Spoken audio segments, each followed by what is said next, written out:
Hi friends. அழகே அழகு இனி வரப்போகிற எபிசோட்ஸ்க்கான அப்புறமா தான் இந்த வீடியோ உள்ளே பார்க்க போகிறோம். வாங்க ஃப்ரெண்ட்ஸ் பார்க்கலாம். இப்போது சுரேஷோட ரூமில் மதியம் இருக்காங்க. அது அவருக்கு சுத்தமாக பிடிக்கவே இல்லை. ஒருத்தருக்கு ஒருத்தர் பிடிக்காம தான் கல்யாணம் பண்ணிக்கிட்டாங்க. வீட்டுக்கு வந்து எல்லா சாங்கமும் சம்பிரதாயமும் முடிச்சதுக்கப்புறமா உள்ளே குளிச்சுட்டு வராரு. வந்து வெளியே ட்ரெஸ் சேஞ்ச் பண்ணிகிட்டே வெளியில் வராரு. வெளியில் வந்து தலை சீவி ரெடி ஆகிட்டுருக்காரு. அப்போது மதியம் அங்கே எழுந்திரிச்சு நின்றுக்கிட்டு இருக்காங்க. அவர் இருக்காரு அப்படின்னு எதுவுமே பேசுறது கிடையாது சுரேஷ் கிட்ட. அப்போது என்னது இதெல்லாம், இப்படி தான் உன் இஷ்டத்துக்கு எல்லாத்தையும் போட்டு வைப்பியா, எடுத்து வைக்க முடியாதா அப்படின்னு கேட்குறாங்க. நான் நான் எங்கே இதெல்லாம் எடுத்து வைக்கிறது அப்படின்னு சொல்லிட்டு மதி கேட்டுகிட்டே நின்றுட்டுருக்காங்க. அப்போது சுரேஷ் வந்துட்டு என் தலைமையான அப்படின்னு சொல்லிட்டு இருக்காரு கோவப்பட்டு. நான் இப்போ இதை எங்கே வைக்கிறதுன்னு தானே கேட்டேன். நான் இப்போ தானே வந்திருக்கேன். எனக்கு ரூம் கபோர்டு ஏதாச்சும் தனியாக வேணும்ல வைக்க அப்படின்னு சொல்கிறாங்க. ஆமாம் ஆமாம், உங்கள் அப்பா அப்படியே அங்கே லாரியோ கொடுத்து விட்டுருக்காரு. அது எல்லாத்தையும் இறக்கிட்டு வந்து உள்ளே வச்சு அந்த சீர்வரிசையில் வாங்கி கொடுப்பாரு பாரு பீரோ, அதில் வை அப்படின்னு சொல்கிறாரு சுரேஷ். தேவையில்லாமே அப்பாவெல்லாம் இழுக்காது. உனக்கு என்ன இப்போ இதை எடுக்கணும் தானே, அதை மட்டும் சொல்லு, எடுத்து வைன்னு சொல்லிட்டு தேவையில்லாமல் பேசிகிட்டு இருக்காது அப்படின்னு சொல்லிட்டு மதியம் எல்லா திங்ஸையும் எடுத்து அதில் வச்சுக்கிட்டு ஓரமாக வந்து கீழே எடுத்து வச்சிடுறாங்க. சுரேஷ் அதுக்கப்புறம் ரெடி ஆகிட்டு வெளியில் கிளம்பி போயிடுறாங்க. ஸோ அப்போ தான் வந்து கொஞ்ச நேரத்துலேயே வந்து மலர் வராங்க. என்ன ரெஸ்ட் எடுத்தியா அப்படின்னு. அப்படியே அமைதியாகவே இருக்காங்க. என்னாச்சு, கொஞ்ச நேரம் கூட படுத்து தூங்கலையா அப்படின்னு கேட்குறாங்க. அக்கா அப்படின்னு கூப்பிடுவோம். அப்பாடி என்னை வாயை திறந்து அக்கான்னு கூப்பிட்ருக்க, சொல்லு மதி என்ன வேணும் அப்படின்னு கேட்குறாங்க மலர். இல்லை, என் ட்ரெஸ்லாம் கொஞ்சம் அரேஞ்ச் பண்ணி வைக்கணும்ல, அது எங்கே நான் வைக்கிறது அப்படின்னு கேட்குறாங்க. இதென்ன கேள்வி இது, அந்த பீரோவில் தான் அப்படின்னு சொல்கிறாங்க. இல்லை அது அப்படின்னு. ஓ, சுரேஷ் பீரோவன்னு பார்க்குறியா, கல்யாணம் ஆனதுக்கப்புறம் அவந்தன்னு எதுவுமே இல்லையே, உங்கள் 2 பேருக்கும் ஒன்று தானே, அந்த பீரோவிலே நீ வச்சுக்கோ அப்படின்னு சொல்கிறாங்க. இரு வா, நான் உனக்கு ஹெல்ப் பண்ணுறேன், அதில் வைக்கலாம் அப்படின்னு. இல்லைக்கா பரவாயில்ல, நானே வச்சுக்கிறேன் அப்படின்னு சொல்கிறாங்க. சரி, உனக்கு ஏதாச்சும் வேணும்னா கூப்பிடு, நான் அந்த பீரோவில் வையே, நான் வரேன் அப்படின்னு சொல்லிட்டு மலர் போயிடுறாங்க. அதுக்கப்புறம் மதி வந்து எல்லாத்தையும் எடுத்து உள்ளே வச்சுட்டு இருக்காங்க. ஸோ பீரோவை திறந்து சுரேஷோட ட்ரெஸ் தான் கபோர்டு ஃபுல்லாகவே இருக்கு. ஸோ அதை எந்த பக்கம் எடுத்து வச்சுட்டு அவருக்கு வைக்கிறதுன்னு தெரியல. அப்போது சரி, எடுத்து எல்லாத்தையும் ஒரு ஓரமாக வச்சுட்டு ரேக் ஃபுல்லாக வச்சுட்டு நாமளோடையதை ஒரு ரேக்கில் வைக்கலான்னு சொல்லிட்டு மதி போயிட்டு எடுக்க தொடுறாங்க. சுரேஷ் அந்த நேரம்னு பார்த்து ஃபோனை மிஸ் பண்ணிட்டேன்னு சொல்லிட்டு, அதாவது விட்டுட்டு போயிட்டோம் அப்படின்னு சொல்லிட்டு எடுத்துகிட்டு போகிறதுக்காக வராரு ரூம்குள்ளே. அப்போ தான் மதி பீரோவை திறந்து வச்சுட்டு இருக்கிறத பார்த்ததும் அதை எடுக்க போகும்போது என்ன பண்ணுற நீ அப்படின்னு கோவமாக பேசுகிறாரு. அப்போது மதி பயந்துட்டு திரும்பி நிற்கிறாங்க. அப்போ தான் என்ன பண்ணுறேன்னு கேட்டேன். என்ன பண்ணிகிட்ருக்க பீரோவை திறந்து அப்படின்னு சொல்கிறாங்க. நான் எதையும் எடுக்கல, என் ட்ரெஸ் எல்லாம் அங்கே வைக்கணும்ல, அதான் இதை பக்கம் எடுத்து வச்சுட்டு வைக்கலான்னு வைக்கிறா அப்படின்னு. இங்கே பார், ஏன் கபோர்டுக்குள்ளே வைக்கிற வேலை வச்சுக்காத அப்படின்னு சொல்லிட்டு இங்கே சுரேஷ் கத்துறாரு. சத்தம் கேட்ட உடனே இங்கே ரேவதியும் அதுக்கப்புறம் மலரும் ரூம்குள்ளே வராங்க. மதி, சுரேஷ் என்னாச்சு அப்படின்னு சொல்லிட்டு வராங்க. அனி ஒன்றும் இல்லை அப்படின்னு சொல்கிறாங்க. சுரேஷ் ஏன் கோவப்படுற இப்போ அப்படின்னு சொல்லிட்டு உள்ளே வரலாமா அப்படின்னு சொல்லிட்டு உள்ளே வராங்க 2 பேரும். என்னாச்சு மதி அப்படின்னு. இல்லைக்கா, நீங்கள் தானே ட்ரெஸ் வைக்க சொன்னீங்க, அதான் அப்படின்னு சொல்கிறாங்க. சுரேஷ் என்னடா இது, மதியோட ட்ரெஸ் எல்லாம் எங்கே வைப்பா, இங்கே தான் வைக்கணும், அதுக்கே இப்போ கோவப்படுத்து கத்துற வடவுரு மதி, இதுக்கு தான் நான் ஹெல்ப் பண்ணுறேன்னு சொன்னேன். சுரேஷ் கோவப்படாத, என்ன இப்போ உனக்கு அப்படின்னு கேட்குறாங்க. டே சுரேஷ், கல்யாணம் ஆனதுக்கு அப்புறமா நீயும் பொண்டாட்டியும் இதில் தானே யூஸ் பண்ணணும், இப்போ எதுக்குடா கோவப்படுற அப்படின்னு. அக்கா இங்கே பாருக்கா, அவளுக்கு எனக்கு சுத்தமாக செட்டே ஆகாதுன்னு உங்கள் எல்லாருக்குமே தெரியும், அப்படி இருக்கிறப்போ எப்படிக்கா அப்படின்னு. இப்போ இதெல்லாம் பேசுடா, கல்யாணத்தப்போ உன் மாமா ஏற்பாடு பண்ணப்போ உனக்கு சம்மந்தமானு கேட்டப்போ ஓகேன்னு தானே சொன்னேன், இப்போ என்னமோ எப்படி சொல்லிட்டு இருக்கா அப்படின்னு. அக்கா அது மாமாக்காக ஓகே சொன்னேன் அப்படின்னு.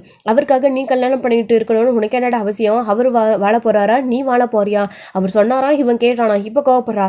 எங்கள் பாரு சுரேஷ், இதுவே உனக்கு கடைசியாக இருக்கட்டும், நீங்கள் 2 பேரும் எப்படி வேணாலும் சட்டை போட்டுக்கோங்க, என்ன வேணாலும் பண்ணிக்கோங்க, உங்களுக்கு ஆகாத கூட இருந்துச்சு, அதெல்லாம் நேற்று வரைக்கும் எப்போ சுரேஷும் நீயும், அதாவது 2 பேரும் ஹஸ்பண்ட் அண்ட் மனைவி அணிகளோ எல்லாத்தையும் தூக்கி போட்டுடணும். இந்த ரூமுக்குள்ள நீங்கள் ஹஸ்பண்ட் அண்ட் ஒய்ஃப் தான், தேவையில்லாமல் சண்டை போட்டுட்டு இருக்கிற வேலை வச்சுக்காதீங்க. சுரேஷ் மதி இங்கே தான் எல்லாத்தையும் இனிமேல் வைப்பா, தேவையில்லாமல் பேசாத, நீ முதல்ல கிளம்பு அப்படின்னு சொன்னதும் ஐயோ யாருமே என்னை புரிஞ்சுக்க மாட்டேறாங்க அப்படின்னு சுரேஷ் கோவத்தோடு அங்கேருந்து போயிடுறாரு.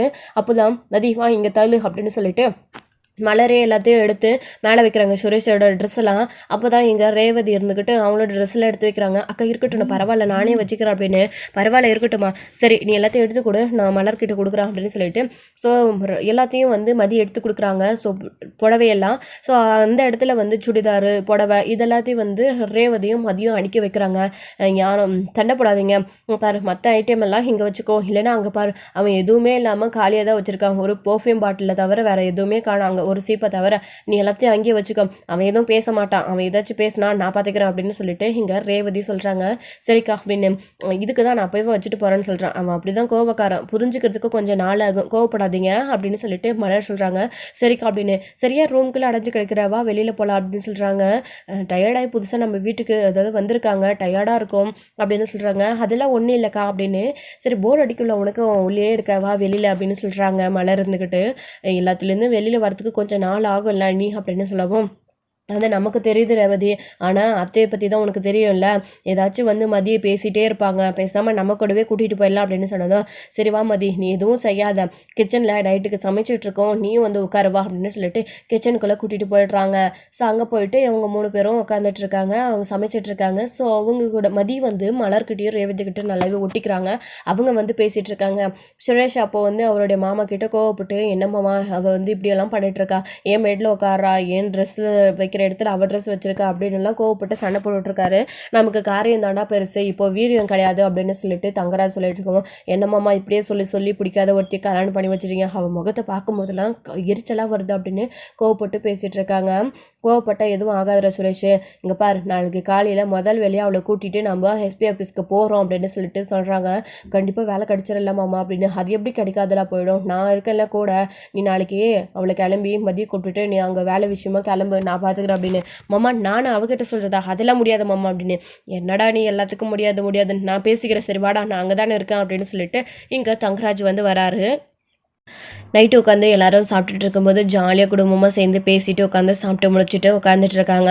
அப்படியே சாப்பிட்டு முடிச்சுட்டு உட்காந்துட்டு இருக்கும்போது நாளைக்கு வந்து சுரேஷோட வேலை விஷயமா ஸ்டேஷன் வரைக்கும் போகணும், மதி நீ நாளைக்கு கிளம்பி ரெடியாக இருமா, கிளம்புறோம் அப்படின்னு சொல்கிறாங்க. இதை கேட்ட உடனே எதுக்கு அப்படின்னு சொல்லிட்டு மதி அப்போ தான் வாங்கி தந்து பேசுகிறாங்க. என்னம்மா எதுக்குன்னு கேட்குற, நீ தானே என் பையன் மேலே கம்ப்ளைண்ட் கொடுத்த, நீ தானே வாபஸ் வாங்கணும், அவனுக்கு திரும்பவும் வேலை கிடைக்கணும்ல அப்படின்னு சொல்கிறாங்க. ஓ உங்கள் பையன் மேலே கொடுத்த கம்ப்ளைண்ட்டை வாபஸ் வாங்கி திரும்பவும் உங்கள் பிள்ளைக்கு வேலை வேணும் அப்படின்னு தான் என்ன பிடிச்சி உங்கள் பையனுக்கு கல்யாணம் பண்ணி வச்சிங்களா அப்படின்னு கேட்குறாங்க. மாப்பிள்ள என்ன மாப்பிள்ள இந்த பொண்ணு இப்படியெல்லாம் பேசுகிறாங்க அப்படின்னு சொல்லிட்டு இங்கே அவங்களுடைய அத்தை சொல்கிறாங்க. அத்தை நான் பேசிக்கிறேன், என்னம்மா ரேவதி இப்படி பேசினா எப்படி, உன் புருஷனுக்கு உன்னால தானே வேலை போச்சு, அப்போது நீ தானே வேலை வாங்கி கொடுக்கணும் அப்படின்னு சொல்கிறாங்க. நான் ஒன்றும் அவரோட வேலையை போக வைக்கல, அவர் கம்ப்ளைண்ட் கொடுத்தாரு, தேவையில்லாமல் பிரச்சனை பண்ணாத ஸ்டூடெண்ட் கிட்ட நான் எஸ்பி ஆஃபீஸில் அவரை பற்றி கம்ப்ளைண்ட் கொடுத்தேன், அதுக்காக அவரோட வேலை போனதுக்கு நான் காரணமா அப்படின்னு சொல்கிறாங்க. ஏதோ நீ கம்ப்ளைண்ட் கொடுத்ததுனால தான் அவனோட வேலை போச்சு, அதை வாங்கி தரது உன்னுடைய பொறுப்பு, நாளைக்கு போலீஸ் ஸ்டேஷனுக்கு போகிறோம் அவ்வளோதான் அப்படின்னு சொல்லவும், என்னாலலாம் முடியாது அப்படின்னு சொல்லுவோம். பார்த்தீங்களா மாமா இவ்வளோ திமிரா பேசுகிறானா, என்னடா சுரேஷ் இப்படி கோவமாட்டே மதிக்கிட்ட பேசிகிட்டு இருக்கா, அப்படிலாம் பேசாதுரா அப்படின்னு உடனே வந்து பாக்கியராஜ் சொல்கிறாரு. அப்படி தங்கராஜ் பார்த்து மறுக்கிறாரு. சுரேஷ் கொஞ்சம் பொறுமையாரு, மதிக்கிட்ட எதுக்கு இப்படி பேசிகிட்டு இருக்க, அவளே புதுசாக இந்த வீட்டுக்கு வந்து பயந்து போயிருக்கல அப்படின்னு சொல்லவும், யாரு நீ இவளா பயந்து போயிருக்கா, இவளை பற்றி உங்கள் யாருக்கும் இன்னும் தெரியாது, போக போக தெரிஞ்சுப்பீங்க அப்படின்னு சுரேஷ் சொல்கிறாரு. அப்படியெல்லாம் மதி இல்லைடா நல்ல போனால் தான் இருக்கா, நீ தான் தேவையில்லாமல் மதிக்கிட்டு வம்புக்கு போறியோன்னு தோணுது அப்படின்னும், நீ என்னம்மா அவளுக்கு சப்போர்ட் பண்ணி பேசிகிட்டு இருக்க, சுரேஷ் என்ன இப்போ தப்பு பண்ணிட்டான், அவளால் தானே வேலை போச்சு, இப்போது வேலை திரும்ப கிடைக்கணும்ல, வேலை இருந்தால் தானே சுரேஷ்க்கு கெத்தாக இருக்கும், அது எப்படி அப்படின்னு சொல்லிட்டு அவங்களோட அத்தை கேட்கவும், எல்லாம் சரிதான் அத்தை, அதை மதிக்கிட்ட எடுத்து சொல்லி புரிய வச்சா புரிஞ்சுக்க போகிறா, அதுக்கே இப்படி கோவப்பட்டு பேசுகிறீங்க அப்படின்னு சொல்லிட்டு இங்கே மலர் சொல்லிட்டு இருக்காங்க. ஆமாம் இவங்களுக்கு எல்லாமே தெரியும் பாருங்க அத்தை, நான் பேசிகிட்டு இருக்கும்போது யாரும் குறுக்க பேச வேணாம் அப்படின்னு, அண்ணி நீங்கள் கொஞ்சம் அமைதியாக இருங்க அப்படின்னு ரேவதி சொல்லிட்டு, மதி புரிஞ்சுக்கோமா அவனுக்கு வேலை போயிடுச்சு, வேலை இருந்தால் தானே இந்த குடும்பம் நடக்கும், இப்போ நீயும் அவனை நம்பி கல்யாணம் பண்ணிட்டு வந்துட்ட, உனக்கு ஒன்று தேவை இருக்குல்ல, சுரேஷ் வேலைக்கு போகணும்ல அப்படின்னு அவர் சம்பாதிச்சிட்டு வந்து கொடுத்து என்னுடைய வாழ்க்கையை நான் வாழணுன்றது தான், அதெல்லாம் ஒன்றும் தேவையில்லை, நானுமே நாளையிலேருந்து காலேஜுக்கு கிளம்ப போகிறேன் அப்படின்னு சொன்னதும், கல்யாணம் ஆகி முதல் நாளே போனோமா, கொஞ்சம் நேரம் அதாவது கொஞ்ச நாள் இருந்துட்டு போகலாமே அப்படின்னு சொல்கிறாங்க. இல்லை என்னால் காலேஜுக்கெல்லாம் லீவ் போட்டுட்டு இருக்க முடியாது, எக்ஸாம் வேறு வர ஆரம்பிச்சிடுச்சு, நான் போய் ஆகணும் அப்படின்னு சொல்கிறாங்க. அப்போது இது எல்லாத்தையும் புரிஞ்சுக்கிட்டு ரேவதியுமே சரி உன்னோட இஷ்டம், ஆனால் நாளைக்கு ஆஃபீஸ் வரைக்கும் மட்டும் போயிட்டு வந்துடுமா அப்படின்னு சொல்கிறாங்க. முதல்ல மதி முடியாதுன்னு பிடிவாதம் பிடிக்கிறாங்க, அதுக்கப்புறம் ஒரு வழியாக எப்படியோ சமாளிக்க வச்சிடுறாங்க. அதுக்கப்புறம் வந்துட்டு மதிக்கு வந்து யோசனை, கை கழுவிட்டு சாப்பிட்டு முடிச்சுட்டு யோசிக்கிறாங்க, நம்ம அவரோட வேலை கேஸை வாபஸ் வாங்கிட்டா திரும்பவும் வேலை கிடைச்சிரும், திமிரை காட்ட ஆரம்பிச்சிருவானே, இப்போ என்ன பண்ணுறது, வேலை மட்டும் கிடைக்கவே கூடாதுன்னு திரும்பவும் யோசிக்கிறாங்க. அப்போ தான் திரும்பவும் வெளியே வரும்போது தான் இங்கே எல்லாரும் உட்காந்துட்டு இருக்காங்களா, என்னென்ன நாளைக்கு எங்கேயும் வர முடியாது, நான் வேலைக்கு கிளம்பணும் அப்படின்னு சொல்கிறாங்க. என்னம்மா திரும்பவும் முதல்லேருந்தே பேசிகிட்டு இருக்க அப்படின்னு சொல்லிட்டு அவருடைய மாமா கேட்குறாரு. இல்லை அங்கிள் என்ன எது தப்பாக நினச்சிக்காதீங்க, என்னாலலாம் வர முடியாது, அவர் பண்ண தப்புக்கான அவர் தண்டனை அனுபவிச்சுக்கிறாரு, என்னாலும் என்னால் கேஸை வாபஸ் வாங்க முடியாது அப்படின்னு. இப்போ கூட அவளோட திமிர் அடங்குதா பாருங்க மாமா அப்படின்னு கோவப்பட்டு சுரேஷ் வந்து காதில் வந்து பேசிகிட்டு இருக்காரு. மதி, நாளைக்கு உன் அப்பாவுக்கு ஆப்ரேஷன், அது உனக்கு ஞாபகம் இருக்கா? அவர் இன்னும் ஹாஸ்பிட்டலில் போய் அட்மிட் ஆகலை, நாளைக்கு தான் அட்மிட் பண்ண போகிறோம். நாம் தான் அவரோட ஆப்ரேஷனுக்கு பணம் கட்டி ஆகணும், உங்ககிட்ட இருக்கா அப்படின்னு கேட்குறாங்க. இது கேட்ட உடனே மதிக்கு என்ன பண்ணுறதுன்னு தெரியல, ரொம்ப கஷ்டப்பட்டு நின்றுட்டுருக்காங்க. என்னமோ சரின்னு சொல்கிறா, முடியாதுன்னு சொல்கிறா, உன் புருஷன் தானே, சுரேஷோட வேலை கிடைக்கணும்ல அப்படின்னு எல்லாம் பேசிகிட்டு இருக்காங்க. நீ அவன் தனித்தனியாக பிரித்து பேசிகிட்டு இருக்கீங்க. இப்போ எல்லாம் இருக்கிற கோவத்தில் அப்படி தான் இருக்கும், போக போக எல்லாம் சரியாக போயிடும். நாளைக்கு போலீஸ் ஸ்டேஷனுக்கு போகிறோம், அவ்வளோதான். அத்தை எல்லாரும் போய் படுத்து தூங்குங்க அப்படின்னு சொல்லிட்டு நைட் எல்லாரும் தூங்க ஆரம்பிச்சிடுறாங்க. அப்போது உள்ள சுரேஷும் மதியும் போகிறாங்க. மதி பெட்டில் படுத்திருக்காங்க. சுரேஷ்க்கு என்ன பண்ணுறதுன்னு தெரியல. மதியை பார்த்து முறைக்கிறாங்க. அப்போது மதியமே என்ன பண்ணுறாங்க, கீழே இறங்கி படுத்துக்கிறாங்க. அது மட்டும் இல்லாமல் ஆக வேண்டிய காரியம் ஆகணும் அப்படின்னு சொல்லிட்டு மலர், ரேவதி அவங்களோட அத்தை எல்லாரும் முடிவு பண்ணி நைட்டு சாந்தி முகூர்த்தத்துக்காக எல்லாம் ஏற்பாடு பண்ணி வச்சுருக்காங்க. அது எல்லாத்தையும் ஒத்துழைச்சிக்கிற மாதிரியே சுரேஷ் அப்படியே கோவப்படுறாரு. பிடிக்காத கல்யாணம் தானே. ஸோ என்ன பண்ணுறாங்க, மதி சுரேஷ் வந்த உடனே கீழே பாய் விரித்து படுத்துடுறாங்க. அப்போது நதி தூங்கிட்டு இருக்கும்போது இந்த பாலை வச்சுட்டு போயிருக்காங்க, இதை நம்ம 2 பேரும் குடிக்கணும்னு சொல்லிட்டு. ஆனால் எனக்கு இதில் விருப்பம் இல்லை, பிடிக்காத கல்யாணம் நீ சொன்னேன், இது அப்படியே இருந்தா எல்லாருக்கும் நாளைக்கு சந்தேகம் வரும், அந்த பாலை வேஸ்ட் பண்ணாம குடிச்சிட்டு படுக்கலாம் அப்படின்னு சொல்லிட்டு மலர் சொல்றாங்க.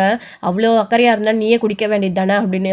தேவையில்லாத பேசாத, அப்படி தேவையில்லாத பேசாதன்னு ஒருத்தருக்கு ஒருத்தர் மாற்றி மாற்றி கோவப்பட்டு பேசிகிட்டே இருக்காங்க. அப்புறம் சுரேஷ் என்ன பண்ணுறாருன்னா அந்த பாலை எடுத்துகிட்டு போய் பின்னாடி சைடு ஜன்னல் வழியாக வந்து செடிக்கு ஊற்றிட்டு வந்துடுறாரு. செடிக்கு ஊற்றிட்டு வந்து காலி ஆயிடுச்சு அப்படின்னு சொல்லிட்டு வச்சுட்டு தூங்கிடுறாரு. முறுக்கிக்கிட்டு ஒருத்தருக்கு ஒருத்தர் படுத்து தூங்கிடுறாங்க. மறுநாள் காலையில் வழக்கம் போல் மதி சொன்ன மாதிரியே எந்திரிச்சு வேலைக்கு கிளம்புறதுக்காக ரெடி ஆகிட்டு இருக்காங்க. அப்போது மலர் தான் எல்லாத்தையுமே செஞ்சிட்ருக்காங்க. வாமதி எந்திரிச்சிட்டியா அப்படின்னு சொல்கிறாங்க. என்னம்மா இதுதான் காலையில் எந்திரிச்சு வர நேரமா, மணி என்ன ஆகுது பார்த்தியா, இவ்வளோ நேரத்தை தான் வருவாங்களா அப்படின்னு.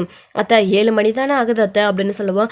நீ 7 மணிக்கு தான் எந்திரிக்கிறியாடி, எல்லா வேலையும் செய்யணும்ல, ஏன் புதுசாக கல்யாணமாகி வந்தால் இந்த வேலை இதெல்லாம் இருக்கும் மாமியார் வீட்டிலன்னு தெரியாதா, அவங்க வீட்டில் இதெல்லாம் அவள் செஞ்சுருக்க மாட்டாலாம், என்னமோ விஷயத்துக்கு 7 மணிக்கு எந்திரிச்சு வரா அப்படின்னு பேசுகிறாங்க. அத்தை விடுங்க, இப்போ தானே புதுசாக வந்திருக்கா, மதியம் போக போக கற்றுப்பா அப்படின்னு சொல்கிறாங்க. என்னமோ பண்ணிடி, நீ அவளுக்கு இங்கே சப்போர்ட் இருக்கிறதுனால தான் அவள் ஓவராக ஆடிட்டுருக்கா.